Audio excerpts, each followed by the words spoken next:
na causa do cronológico, do lado do cronológico, eu vou trabalhar com estações de anos, com horas, porque no texto vai estar colocado o tempo. E o psicológico, que trabalha, vamos supor, com a saudade, né? Com a mente, com as boas lembranças ou com as más lembranças também.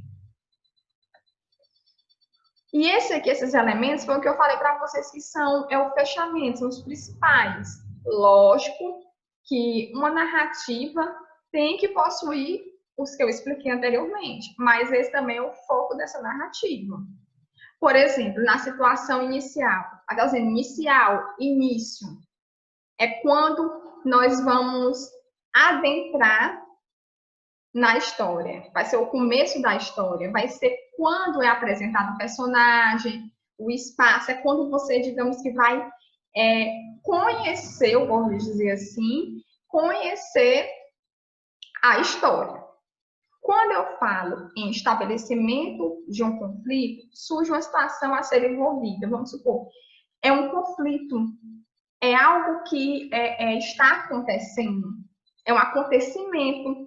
O conflito é um acontecimento. Vamos supor, gerou um conflito, gerou um acontecimento, gerou uma cena, gerou um conflito entre eles. Então, gerou um acontecimento entre eles, gerou uma cena entre eles. A questão do desenvolvimento é a busca de solução do conflito, é o desenvolver a história, como esse conflito vai se desenvolver ao longo da história. O clímax é o ponto de tensão máximo, é o ponto que mais chama a atenção. Tá lendo um livro ali, ele vai ter um clímax. Vai ser a parte mais, digamos, tensa do livro. Vai ser a parte que mais vai te chamar a atenção, que o leitor vai ficar ali focado, sem saber o que vai acontecer logo mais adiante. E o desfecho é quando tem o fechamento da narrativa. Quando finalmente a narrativa encerra, nós vamos trabalhar com o desfecho. E agora que eu já expliquei a questão da narrativa, porque nós vamos trabalhar a objetividade na narrativa, nós vamos colocar o objetivo, a objetividade adentro dessa narrativa. Quando eu falo em objetividade, eu falo o quê? Que é algo direto, que é algo que trabalha com ação direta, é uma ação prática. Não precisa ficar, digamos, naquela enrolação. Vamos ao ponto. Seja objetivo. Diga o que você quer. Tanto que tem pessoas que falam, seja objetivo. Então, o que é esse ser objetivo? É algo direto. Vai direto ao ponto. E olha aí, ó. Característica de pessoas diretas, de quem não usa subterfúgio. No caso desse subterfúgio, a questão da dificuldade. Característica do que representa ou pretende representar fielmente o objeto. Como eu mencionei para vocês no início, a objetividade e a subjetividade, elas andam juntas, né? Elas estão, digamos que, ligadas, porque elas têm significados, elas estão ligadas, mas elas têm significados que se contrapõem, certo? E aí, essa narração objetiva, o que é essa narração objetiva? Ela é feita de maneira impessoal. Professora, como assim ela é feita de maneira impessoal? Ela é feita de maneira impessoal porque não tem a opinião da pessoa. Não tem algo particular. Nada vai pertencer a alguém especial. Eu não vou ter o meu conceito dentro desse texto. Eu não vou ter a minha opinião dentro desse texto. Por exemplo, em uma reportagem. Uma reportagem, certamente, ela é o quê? Ela é objetiva. Por quê? Porque um repórter não vai dar a opinião dele sobre aquela reportagem.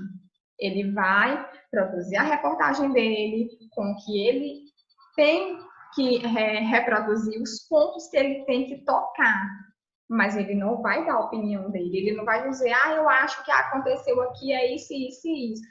Eu acho que não deveria ser dessa forma. Jamais. Ele não vai colocar a opinião dele como um ponto. Não, meu ponto de vista é esse. Não, a objetividade, ela não trabalha com isso, ela trabalha com informações diretas. Quando eu falo em subjetividade, que não iremos estudar hoje, aí eu posso lançar minha opinião. Na subjetividade eu posso, mas na objetividade eu não posso lançar a minha opinião. É como eu digo para vocês, o narrador, ele não vai se envolver emocionalmente. Ele não vai, digamos que, estender seu ponto de vista. Não. Ele não vai estender seu ponto de vista. Ele não vai colocar o seu ponto de vista. Ele vai ser direto. Ele vai trabalhar apenas com aquilo que precisa trabalhar. Certo? Algo pronto. Digamos que geralmente ele está em terceira pessoa, ele pode estar em primeira pessoa, vou fazer uma observação rapidinho, logo mais para vocês.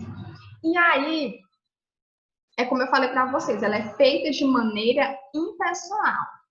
Quando vocês observarem, quando vocês forem ler, identificar, por exemplo, um texto, para vocês identificarem a questão da objetividade e da subjetividade.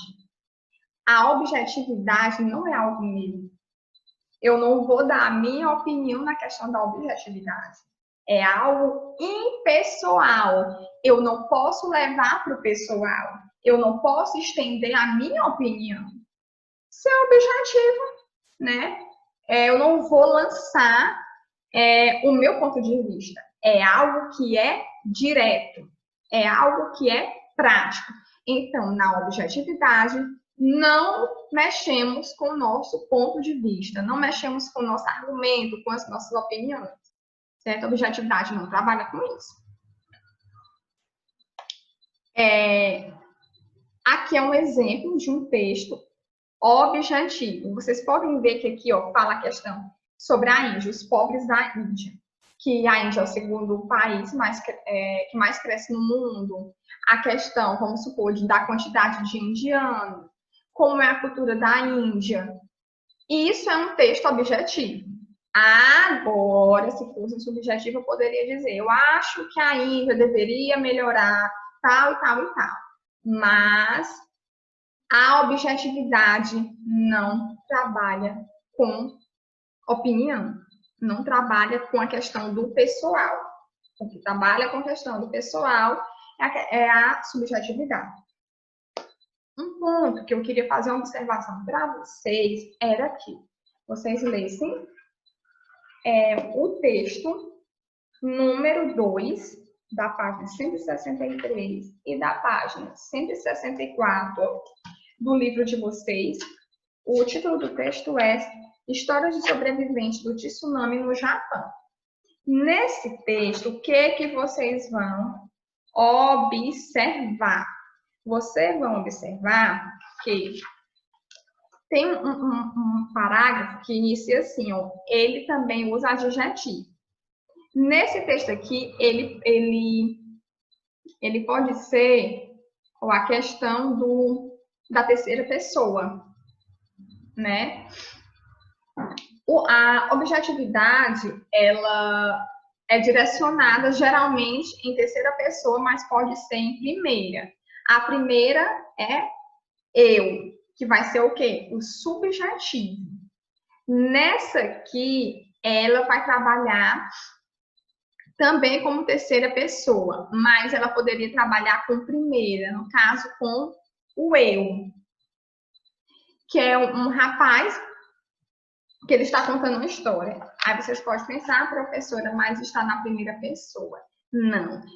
Pode ser que sim, né? Não nesse caso. Aqui ele está contando a história, mas o que predominou realmente é a terceira pessoa. Por quê? Porque aqui ele está narrando os fatos que aconteceram. A questão do tsunami, que muitas pessoas morreram. Ele não está lançando a opinião dele. Então, é isso que eu quero dizer para vocês. Que essa narração objetiva, ela geralmente é em terceira pessoa, mas pode vir em primeira, certo? Ela pode vir em primeira, mas o foco dela mesmo é na terceira pessoa. Então, vocês vão ler esse texto chamado História de Sobrevivência do Tsunami no Japão, para localizar esse parágrafozinho, né, que eu falei para vocês que eu conhecia. Ele também usa adjetivos e advérbios que vocês vão ver essa diferençazinha básica, tá bom, queridos? Muitíssimo obrigada. Até mais e beijos.